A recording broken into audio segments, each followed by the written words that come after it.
Capítulo 3 do Poder Judiciário. Seção 1. Disposições Gerais. Artigo 92. São órgãos do Poder Judiciário. Inciso 1. O Supremo Tribunal Federal. Inciso 1-A. O Conselho Nacional de Justiça. Inciso 2. O Superior Tribunal de Justiça.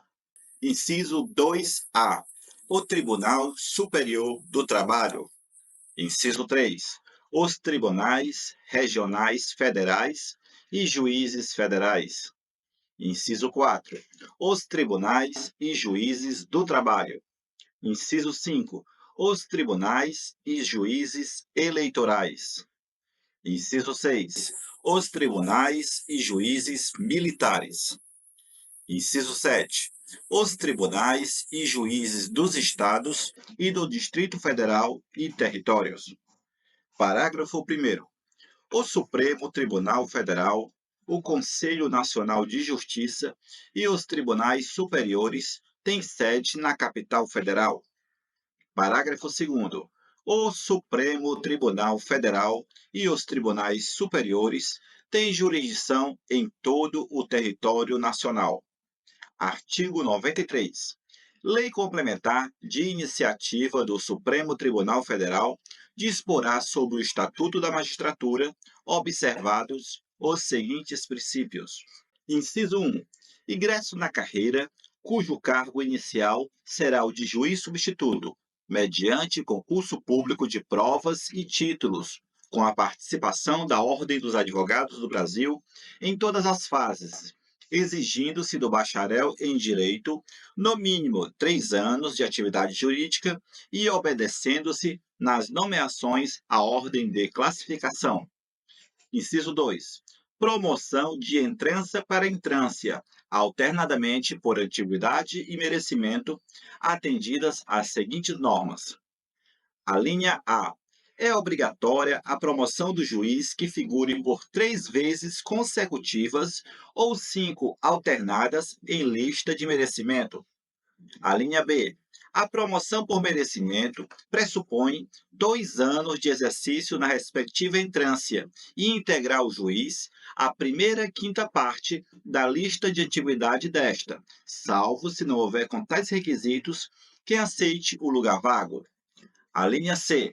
Aferição do merecimento conforme o desempenho e pelos critérios objetivos de produtividade e presteza no exercício da jurisdição, e pela frequência e aproveitamento em cursos oficiais ou reconhecidos de aperfeiçoamento. A linha D. Na apuração de antiguidade, o tribunal somente poderá recusar o juiz mais antigo pelo voto fundamentado de 2/3 de seus membros, conforme procedimento próprio e assegurada ampla defesa, repetindo-se a votação até fixar-se a indicação. A linha E. Não será promovido o juiz que, injustificadamente, retiver autos em seu poder, além do prazo legal, não podendo devolvê-los ao cartório sem o devido despacho ou decisão. Inciso 3. O acesso aos tribunais de segundo grau far-se-á por antiguidade e merecimento, alternadamente apurados na última ou única entrância. Inciso 4.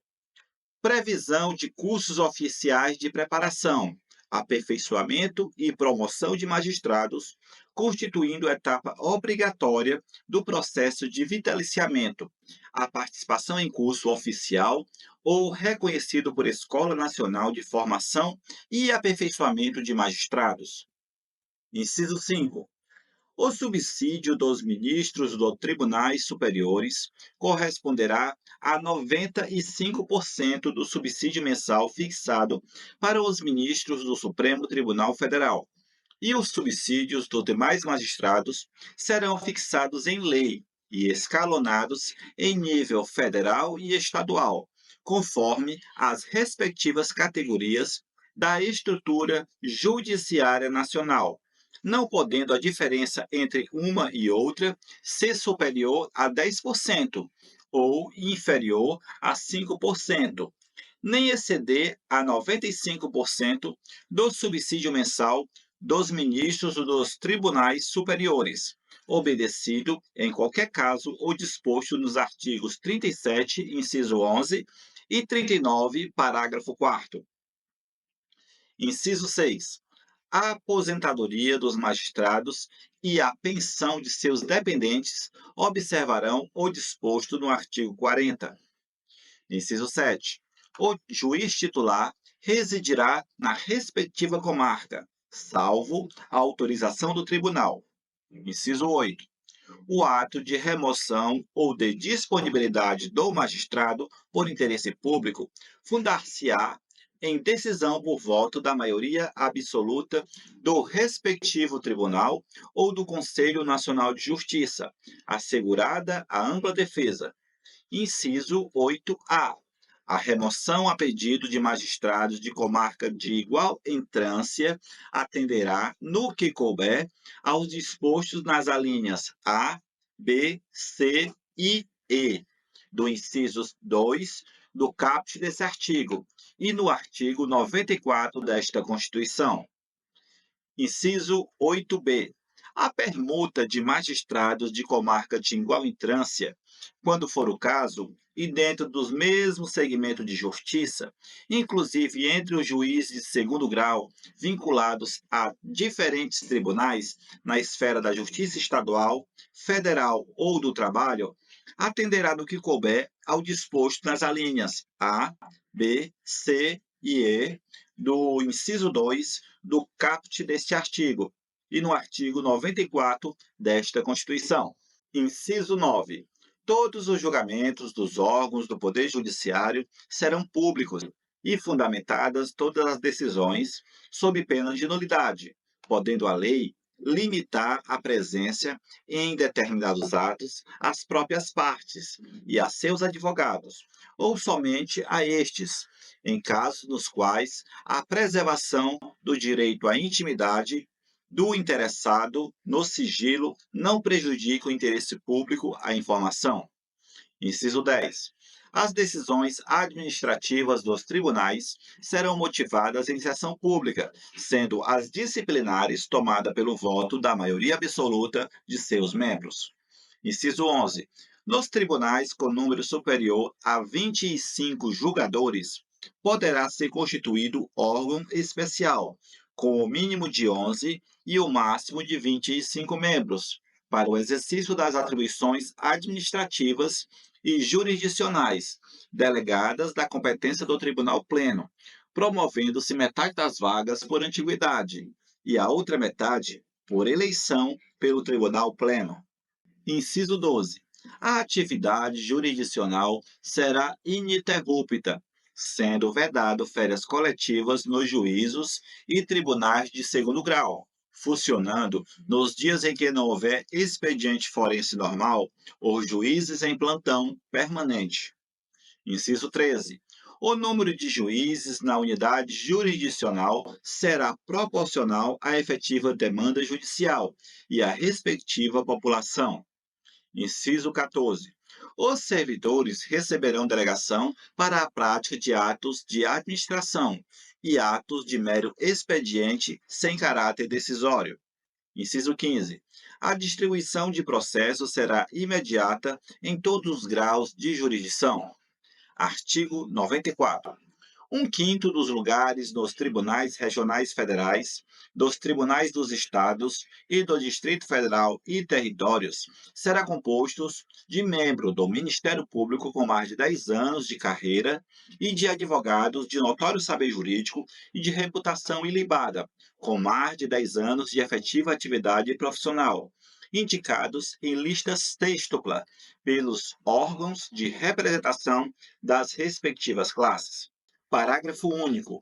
Recebidas as indicações, o tribunal formará a lista tríplice, enviando-a ao Poder Executivo, que nos 20 dias subsequentes escolherá um de seus integrantes para nomeação. Artigo 95. Os juízes gozam das seguintes garantias. Inciso 1. Vitaliciedade. que no primeiro grau só será adquirida após 2 anos de exercício, dependendo a perda do cargo nesse período de deliberação do tribunal a que o juiz estiver vinculado e, nos demais casos, de sentença judicial transitada em julgado. Inciso 2. Inamovibilidade, salvo por motivo de interesse público, na forma do artigo 93, inciso 8.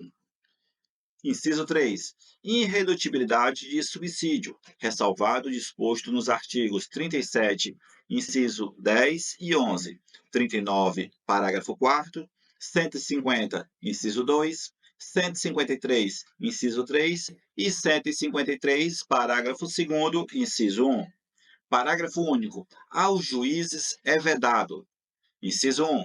Exercer, ainda que em disponibilidade, outro cargo ou função, salvo uma de magistério. Inciso 2. Receber, a qualquer título ou pretextos, custas ou participação em processo. Inciso 3. Dedicar-se à atividade político-partidária. Inciso 4. Receber, a qualquer título ou pretexto, auxílios ou contribuições de pessoas físicas, entidades públicas ou privadas, ressalvadas as exceções previstas em lei. Inciso 5.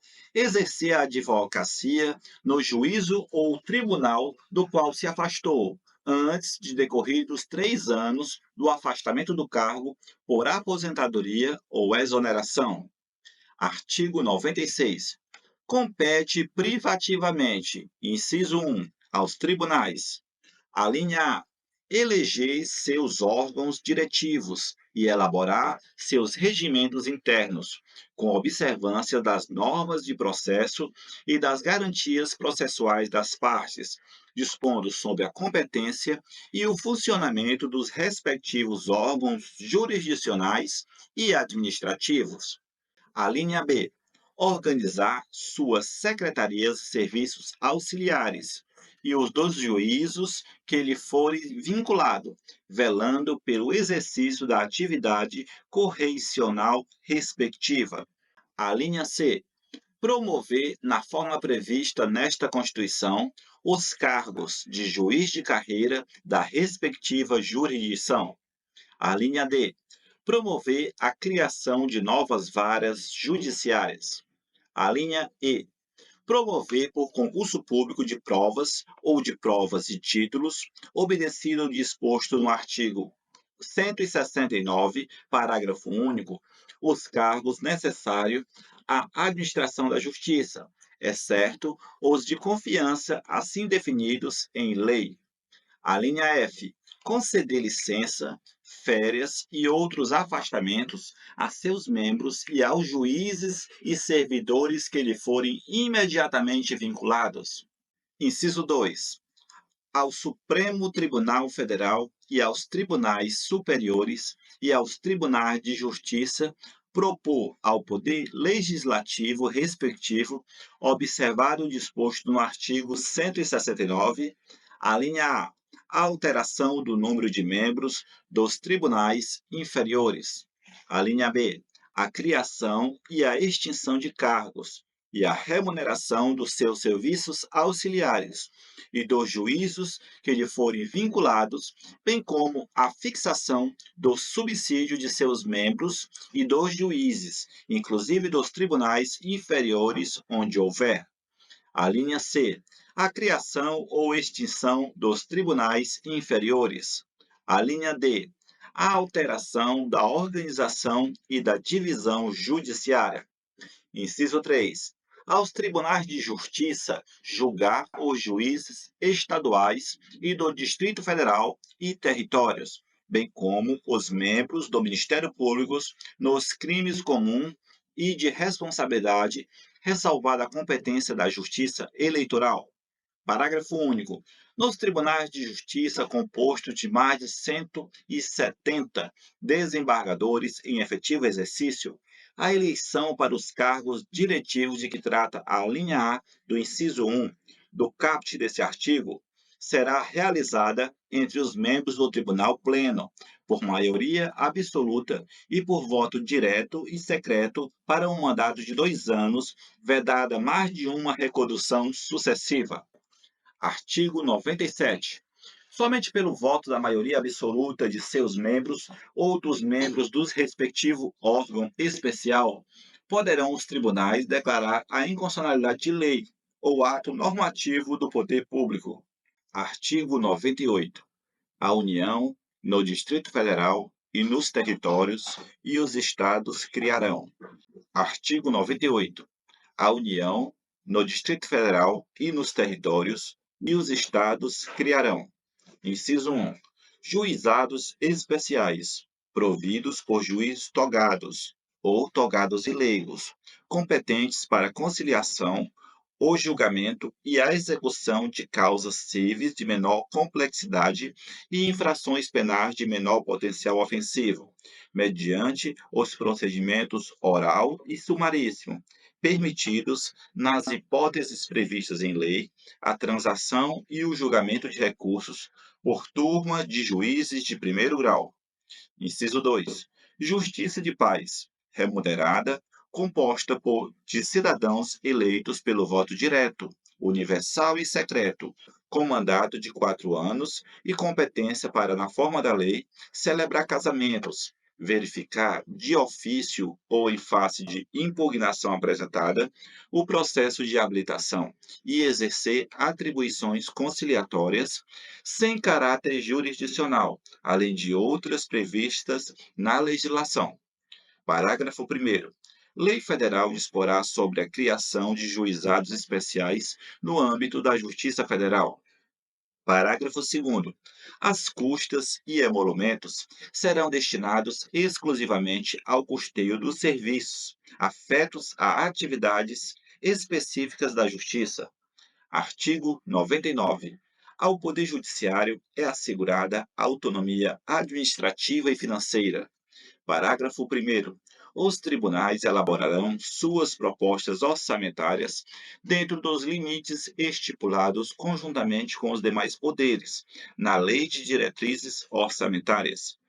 Parágrafo 2º. O encaminhamento da proposta, ouvidos os outros tribunais interessados, compete. Inciso 1.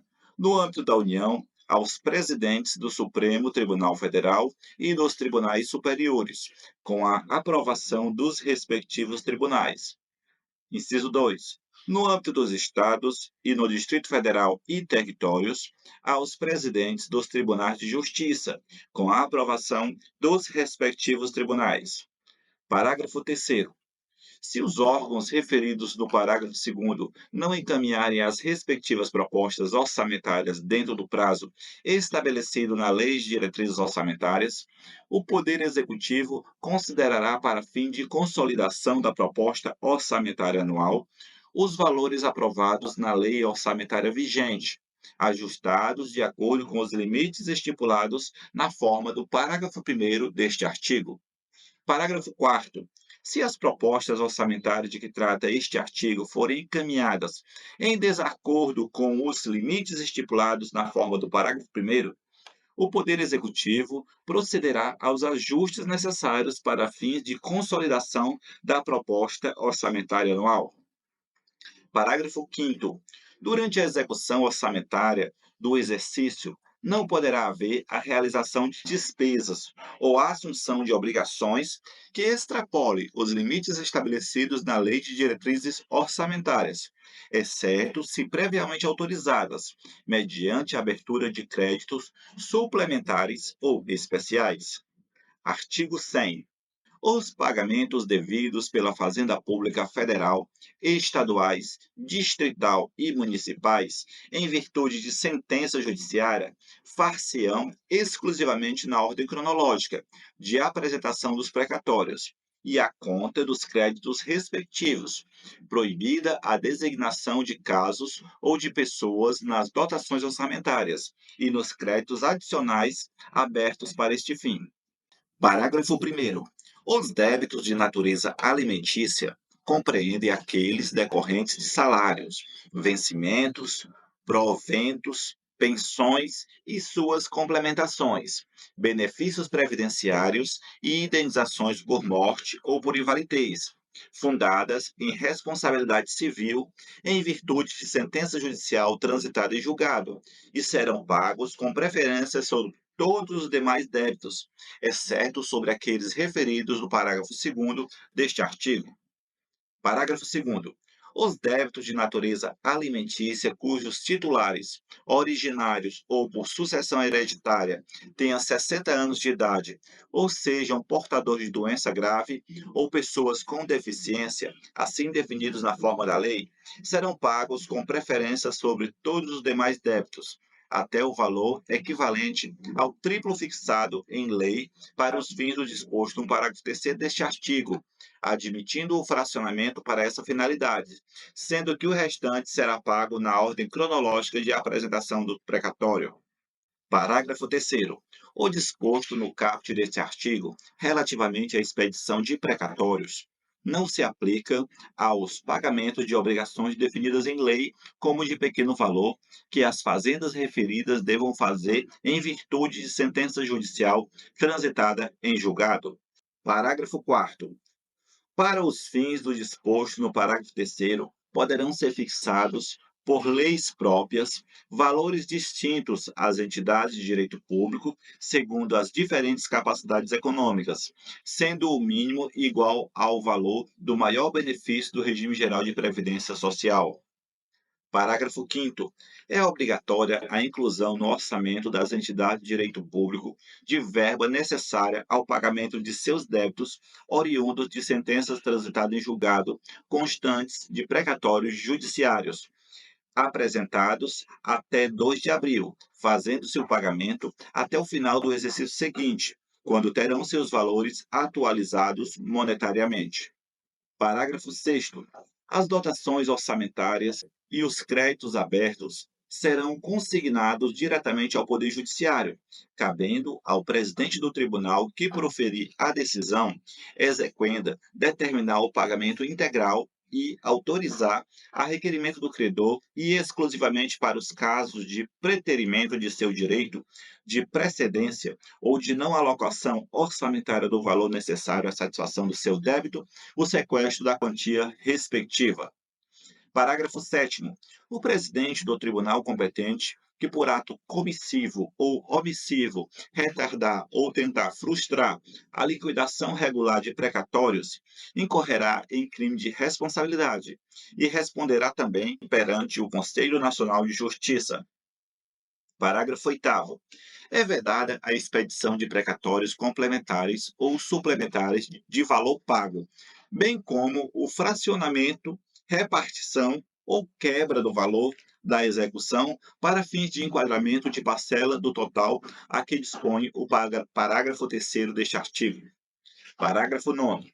Sem que haja interrupção no pagamento do precatório e mediante comunicação da Fazenda Pública ao Tribunal, o valor correspondente aos eventuais débitos inscritos em dívida ativa contra o credor do requisitório e seus substituídos deverá ser depositado à conta do juízo responsável pela ação de cobrança, que decidirá pelo seu destino definitivo. Parágrafo 10º. Antes da expedição dos precatórios, o tribunal solicitará à Fazenda Pública devedora para resposta em até 30 dias, sob pena de perda do direito de abatimento, informações sobre os débitos que preencham as condições estabelecidas no parágrafo 9º para os fins nele previstos. Parágrafo 11º. É facultado ao credor, conforme estabelecido em lei, do ente federativo devedor, a oferta de crédito líquidos e certos que originalmente lhe são próprios, ou adquiridos de terceiros, reconhecido pelo ente federativo ou por decisão judicial transitado em julgado para: inciso 1, quitação de débitos parcelados ou débitos inscritos em dívida ativa do ente federativo devedor, inclusive em transação resolutiva de litígio, e subsidiariamente débitos com a administração autárquica e fundacional do mesmo ente. Inciso 2. Compra de imóveis públicos de propriedade do mesmo ente disponibilizado para venda. Inciso 3. pagamento de outorga de delegações de serviços públicos e demais espécies de concessão negocial promovida pelo mesmo ente. Inciso 4. Aquisição, inclusive minoritária, de participação societária disponibilizada para a venda do respectivo ente federativo ou, inciso 5, compra de direitos disponibilizado para a cessão do respectivo ente federativo, inclusive no caso da União, da antecipação de valores a serem recebidos a título do excedente e óleo em contratos de partilha de petróleo. Parágrafo 12. A partir da promulgação desta emenda constitucional, a atualização de valores dos requisitórios após sua expedição até o efetivo pagamento, independentemente de sua natureza, será feita pelo Índice Oficial de Remuneração Básica da Caderneta de Poupança e para fim de compensação da mora incidirão juros simples no mesmo percentual de juros incidentes sobre a caderneta de poupança, ficando excluída a incidência de juros compensatórios. Parágrafo 13. O credor poderá ceder total ou parcialmente seus créditos em precatórios a terceiros, independentemente da concordância do devedor, não se aplicando ao cessionário o disposto dos parágrafos 2º e 3º. Parágrafo 14. A cessão de precatórios, observado o disposto no parágrafo 9º deste artigo, somente produzirá efeitos após comunicação, por meio de petição protocolizada ao tribunal de origem e ao ente federativo devedor. Parágrafo 15. Sem prejuízo do disposto neste artigo, lei complementar a esta Constituição Federal poderá estabelecer regime especial para pagamento de crédito de precatórios de estados, Distrito Federal e municípios, dispondo sobre vinculação à receita corrente líquida e forma e prazo de liquidação. Parágrafo 16. A seu critério exclusivo e na forma da lei, a União poderá assumir débitos oriundos de precatórios de estados, Distrito Federal e municípios, refinanciando-os diretamente. Parágrafo 17. A União, os estados, o Distrito Federal e os municípios aferirão mensalmente, em base anual, o comprometimento de suas respectivas receitas correntes líquidas com o pagamento de precatórios e obrigações de pequeno valor. Parágrafo 18. Entende-se como receita corrente líquida para os fins do que trata o parágrafo 17, o somatório das receitas tributárias, patrimoniais, industriais, agropecuárias, de contribuições e de serviços, de transferências correntes e outras receitas correntes, incluindo as oriundas do parágrafo 1º do artigo 20 da Constituição Federal, verificado no período compreendido pelo segundo mês imediatamente anterior ao de referência e os 11 meses precedentes, excluídas as duplicidades e deduzidas. Inciso 1. Na União, as parcelas entregues aos Estados, ao Distrito Federal e aos municípios por determinação constitucional. Inciso 2. Nos estados, as parcelas entregues aos municípios por determinação constitucional. Inciso 3. Na União, nos estados, no Distrito Federal e nos municípios, a contribuição dos servidores para custeio do sistema de previdência e assistência social e as receitas provenientes da compensação financeira referida no parágrafo 9º do artigo 201 da Constituição Federal. Parágrafo 19. Caso o montante total de débitos decorrentes de condenações judiciais em precatórios e obrigações de pequeno valor em período de 12 meses ultrapasse a média do comprometimento percentual da receita corrente líquida nos 5 anos imediatamente anteriores, a parcela que exceder esse percentual poderá ser financiada, excetuada dos limites de endividamento de que trata os incisos 6 e 7 do artigo 52 da Constituição Federal e de quaisquer outros limites de endividamento previsto, não se aplicando a esse financiamento a vedação de vinculação de receita prevista nos incisos 4 do artigo 167 da Constituição Federal. Parágrafo 20. Caso haja precatório com valor superior a 15% do montante dos precatórios apresentados nos respectivos parágrafo 5º deste artigo, 15% do valor deste precatório serão pagos até o final do exercício seguinte e o restante em parcelas iguais nos 5 exercícios subsequentes, acrescida de juros de mora e correção monetária, ou mediante acordos diretos perante juízos auxiliares de conciliação de precatórios, com dedução máxima de 40% do valor do crédito atualizado, desde que, em relação ao crédito, não penda recurso ou defesa judicial e que sejam observados os requisitos definidos na regulamentação editada pelo ente federado. Parágrafo 21. Ficam a União e os demais entes federativos nos montantes que lhes são próprios, desde que aceito por ambas as partes, autorizados a utilizar valores objeto de sentença transitada em julgado devidos à pessoa jurídica de direito público, para amortizar dívidas vencidas ou vincendas. Inciso 1. Nos casos de refinanciamento cujos créditos sejam detidos pelo ente federativo, que figure como devedor na sentença de que trata o caput desse artigo. Inciso 2. Nos casos em que houver prestação de garantia a outro ente federativo. Inciso 3. Nos parcelamentos de tributos ou de contribuições sociais e, inciso 4. Nas obrigações decorrentes do cumprimento de prestação de contas ou de desvio de recursos. Parágrafo 22. A amortização de que trata o parágrafo 21 deste artigo, inciso 1. Nas obrigações vencidas, será imputada primeiramente às parcelas mais antigas. Inciso 2. Nas obrigações vincendas, reduzirá uniformemente o valor de cada parcela devida, mantida a duração original do respectivo contrato ou parcelamento.